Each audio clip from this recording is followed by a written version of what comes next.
Okay, okay, okay. We should be fast tonight.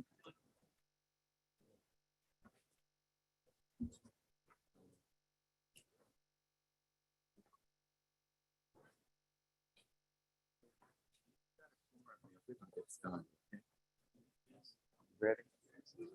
Okay.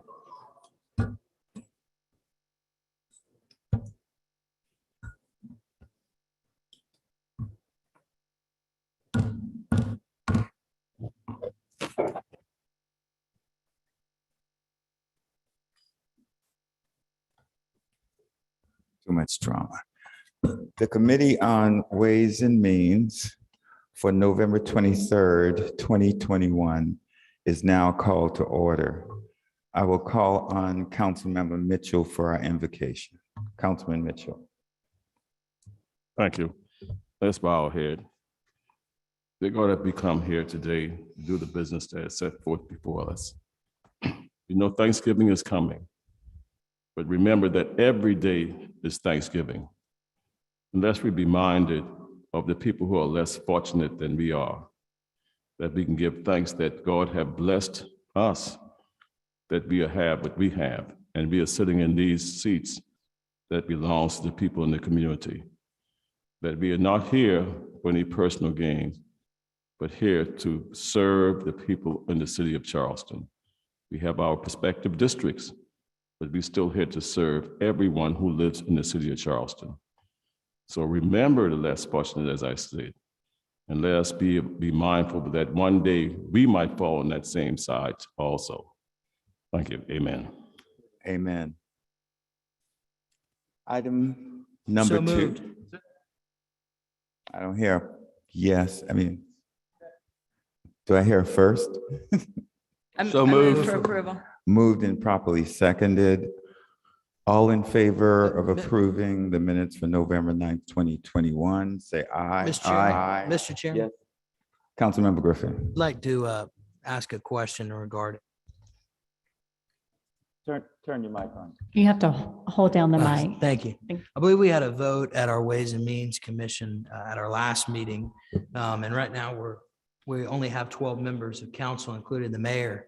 And I was just wanting to get some clarification. If the vote is 6-5, can the mayor vote to create a tie? Because it was reported out that we had a vote that ended 6-6.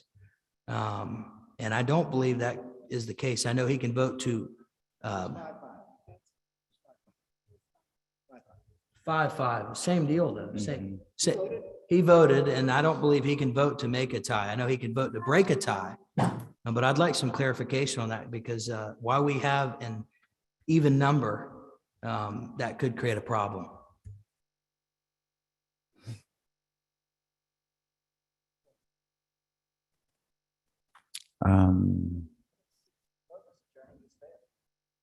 Right. Well, why don't we give legal an opportunity to research that for us? And hope that we don't have a 6-6 tonight. Okay. Mr. Chairman. 5-5. Any, Yes, Councilman. It's okay to have a 6-6 if we're only 12. If motion is 6-6, it just doesn't pass. I mean, that's how it works. We don't need to send our legal team off to do a whole bunch of research on that. That's just the way it is. I see them nodding. That's kind of how it works. And when we have 13 backs, and if someone abstains, we can have it again. Councilman Griffin. I agree with you, but I just think that's a bad precedent to set. If we know that he's voting to create a tie, and we know that in Robert's Rules of Orders, he cannot vote to create a tie.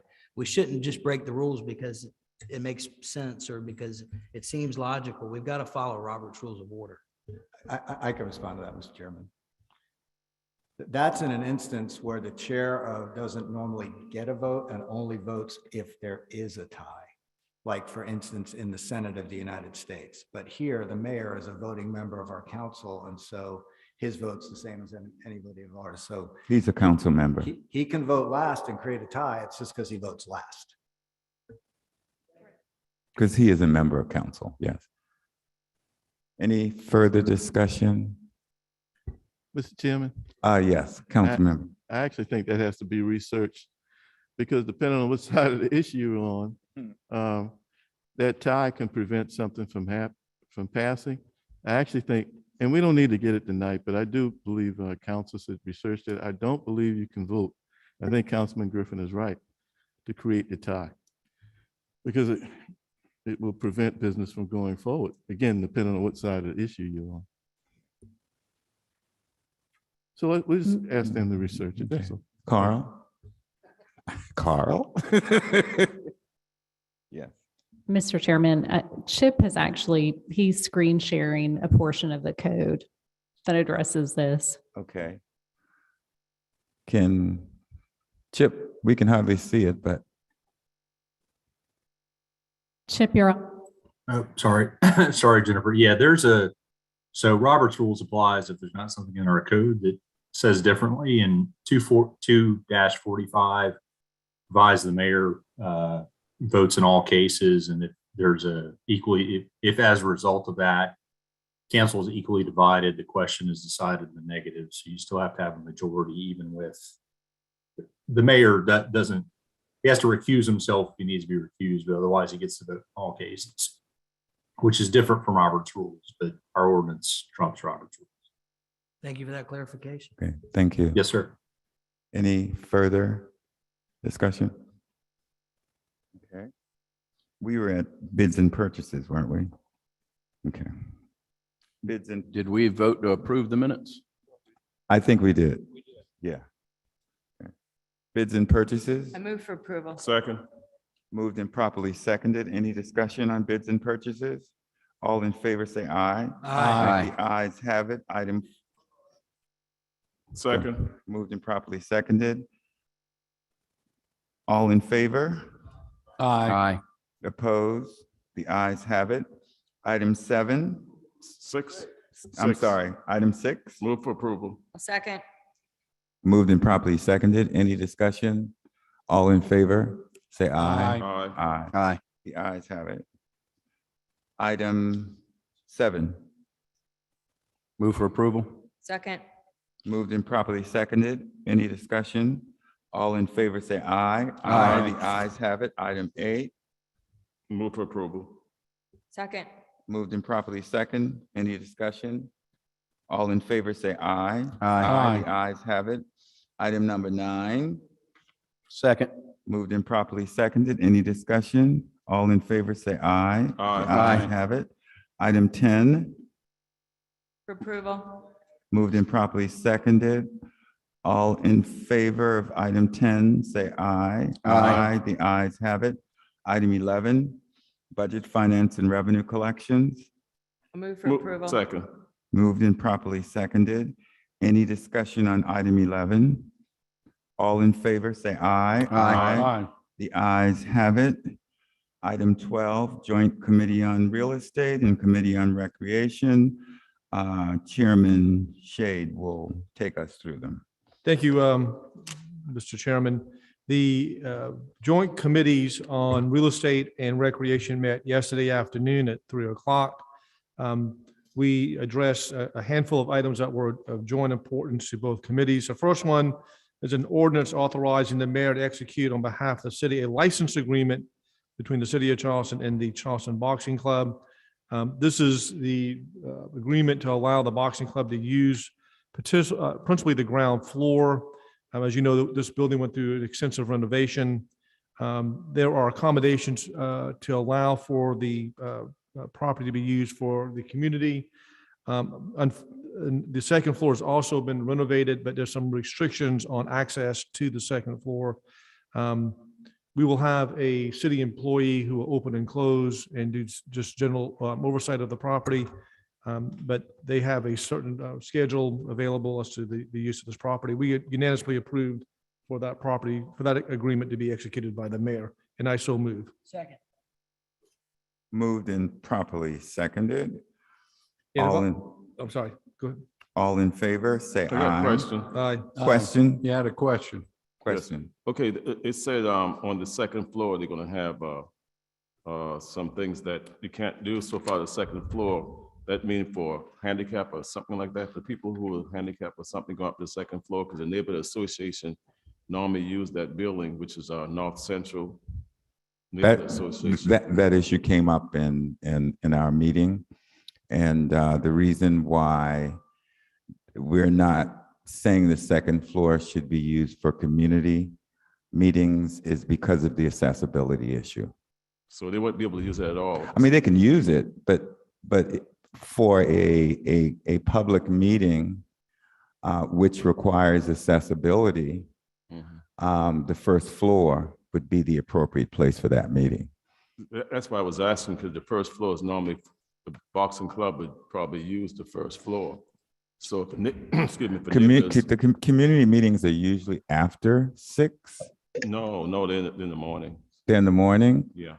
Okay. 11 o'clock. And see, normally when we had meetings there in North Central, the Boston Club was going on the same time, because we used to hear it thumping upstairs.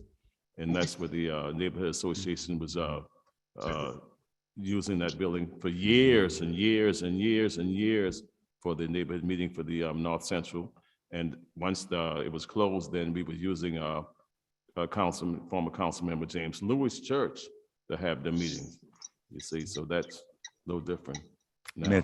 Okay, Mayor Tecklenburg. So Councilmember Mitchell, the neighborhood association will get priority, and the boxing club understands that. And their regular hours are actually Monday through Friday for the boxing club. Isn't that correct, Sterling? Yes. And That's correct. Monday through Friday, 10 a.m. to 6 p.m. So Saturday would be So free. that would be, okay, Okay, that's fine. okay. Any other questions? Chairman, I had one reminder Sterling. that the joint committee did amend the license agreement to allow for 3 renewal periods of 5 years each. So the total term would be for a total of 20 years. Up to 20 years. Thank you for that. Thank you, Sterling. So it's as amended. Yeah, as amended. It's seconded already, right? All in favor, say aye. aye. The ayes have it. And just for the record, we're talking about the Alma Dungy Center, Correct. for the record. Okay. Item B. Item B is a lease agreement between the city of Charleston and the South Carolina Aquarium. This is to allow them to use and lease the ground floor of the Maritime Center. They're going to spend approximately $5 million to renovate that property. There's extensive renovations to accommodate them for educational use. I think I saw Kevin Mills here earlier. Yes, there he is. I see him on my line of sight. This is a wonderful opportunity to take a piece of property that the city owns that's been underutilized. We just found out and we're reminded this property is 25 years old. There's some ice machines we need to relocate or take out completely.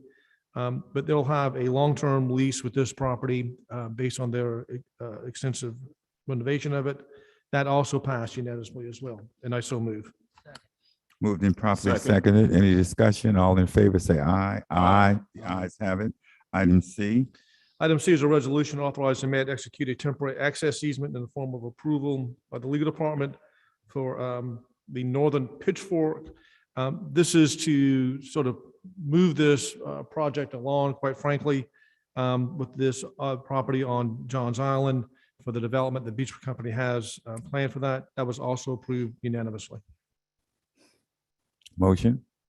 Second. Moved and properly seconded. All in favor, say aye. Aye. The ayes have it. Item D was a request to accept a bronze sculpture from Mary.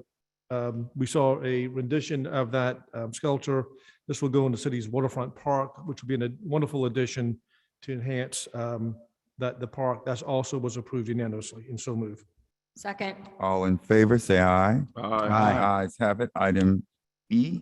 Item E is approval of a facility rental between the city of Charleston and St. Andrews Park. This was also the other item that we held as part of the joint meeting with Recreation.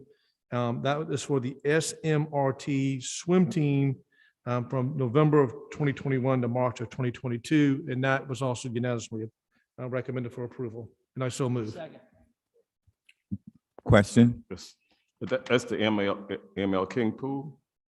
No. that's, St. Andrews. St. Andrews, okay. Any further questions, discussions? All in favor, say aye. Aye. The ayes have it. Now, item F is the recommendation for the annexation at 326 Geddes Avenue. That also was approved unanimously, and I so move. Second. Moved and properly second. Any discussion? All in favor, say aye. Aye. The ayes have it. Mr. Chairman, the other two items about executive session were deferred for full council, and we'll take that up later on. I do have a presentation to make, if you give me just 1 second. I left on all council members' desk a pin. I was able to visit the President Johnson Library in the University of Texas in Austin. It was a wonderful experience. And Mr. Chairman, I picked up something I want to give you. Sure. It's a paperweight. And we've been discussing several things the past several months. And the paperweight has inscribed on it the following: there are no problems we cannot solve together, and very few that we can solve by ourselves. In the light of the discussions we've had, I want you to have this as a token for me. I appreciate that. I really do. Because we're going to solve this one, aren't we? Thank you. Appreciate that. Thank you very much. Is there, yes, council member? Thank you, Mr. Chairman. You didn't see me when we moved past number 9, but with fire station number 16, Councilman Waring and I went out there this afternoon and took a look at fire station 16. And I appreciate what we're doing here for these renovations. That fire station's in very, very bad shape. I mean, when you can push on a wall that's an exterior wall and the wall moves, we've got bad problems. There's serious issues with that fire department on Ashley Hall Plantation Road. And I hope, obviously we need to take care of these things right away, and we need to do this, but I know that there's plans to move forward with a new location. And I hope we will move along with that quickly because it's very much needed. So thank you. Thank you. I think Councilmember Waring was next, and then I'll come back to you, Mr. Chairman. I'll yield to Councilman Shea. Councilman Shade? I was just going to echo what Councilmember Shealy had mentioned, and I've talked to Chief Curry about the status of that. And I've asked him, and he's going to try to arrange an opportunity for all of us, if we're so inclined to do this. There are several other stations that sort of are in need of our attention, and I've asked them to put together by geographic location, a series of these fire stations, and then set up a time that we can go by and look at them. I think it would be beneficial for the council at large to take a look at some of these stations and get a feel for the conditions of some of these. What Councilman Shealy is mentioning, I visited that place a while back, and it's he's right on point with his concerns about that station. Any further discussions? Yes, I'm sorry, Councilmember Waring. Just want to follow up and second everything those two gentlemen just said. But I tell you one thing I wanted to point out, given a subpar environment, the attitude of those men was so positive, man. I couldn't tell you how positive those men in that fire station were. So we all got to do what we can do to get a better place for them. But I had a second thing I wanted to talk about as well, going back on the agenda to the King Street location. I brought this up during the meeting, but had a good conversation, but I don't know if we had it resolved. Ms. Dungy is still with us. And I do believe it would be great if we can get her around to see how that place came out. So I don't know whether we can get something scheduled, Councilmember Mitchell, but the joy that we saw when we toured the place, I would hope she could see as well. Okay. I'll never forget the experience that my father and our family experienced, Mr. Mayor, when the Waring Senior Center was dedicated. He was there, he saw it. He's probably looking down on it right now, but he saw it eye level just like the rest of us. And that's a gift that he's had and our family will carry with us for the rest of our lives. I would hope Ms. Reverend Dungy can experience the same. And we need to do it soon. I think we'd need to have some discussion with Councilman Saccharin to make it happen. And I will do that. No problem. Is there anything else to come before this committee? If not, the meeting's adjourned.